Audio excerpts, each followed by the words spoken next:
आजकल देखने में आता है कि मनुष्य अधिकतर अपनी संतान से दुखी है।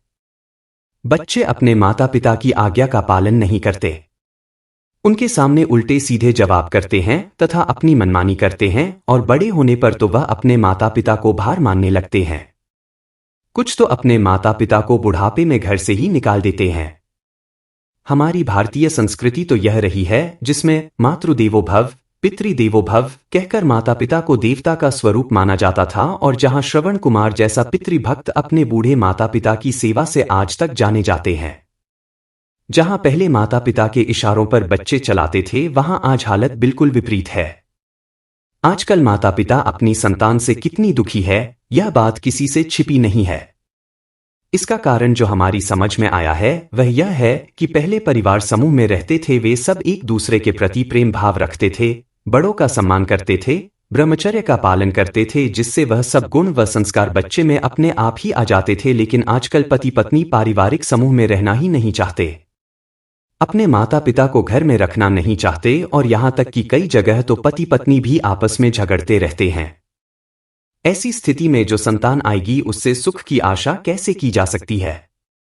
बच्चा जब मां के पेट में होता है तो मां जैसा सोचेगी, जैसा बोलेगी, जैसा करेगी, वह सब गुण अवगुण बच्चे में अनायास ही आ जाएंगे।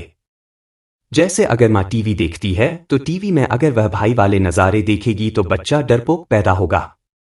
यदि वह झगड़े वाले दृश्य देखेगी तो बच्चा झगड़ालू होगा, और यदि पति पत्नी बच्चा पेट में होने पर सेक्स भोगते हैं तो बच्चे में समय से पहले कामुकता आ जाएगी, और यदि मां बच्चा पेट में होने पर चोरी करती है, सांस या पति से झगड़ा करती है या निराश रहती है तो वह सब अवगुण बच्चे में आ जाएंगे।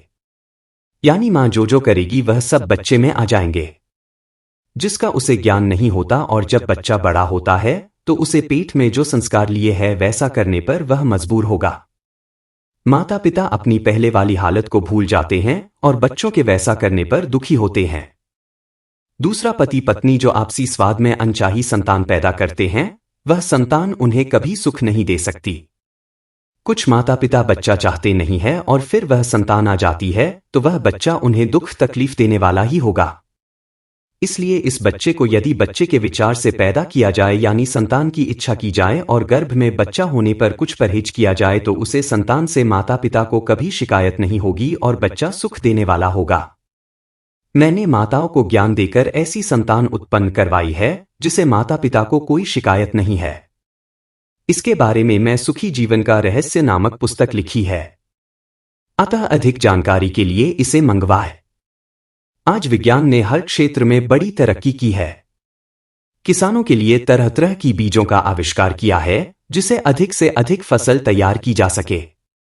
बीमारी के क्षेत्र में नई नई दवाइयां की खोज, टेस्ट से बीमारी की जांच पड़ताल व ऑपरेशन से बीमारी को जड़ से समाप्त करना इत्यादि नई नई विधियों का प्रयोग दिन प्रतिदिन बढ़ता जा रहा है। उद्योग क्षेत्र में जो कार्य मनुष्य हाथ से करता था उसका स्थान मशीनों ने ले लिया है। यानी मनुष्य की हर प्रकार की सुख सुविधाओं की खोज में विज्ञान तरक्की पर है। परंतु खेद इस बात का है कि वैज्ञानिकों का ध्यान मनुष्य की नस्ल की ओर नहीं गया। इसके बारे में महर्षि मनु ने बहुत पहले ही लिख दिया था। हमारी भारतीय संस्कृति में इसके साक्षात उदाहरण मिलते हैं।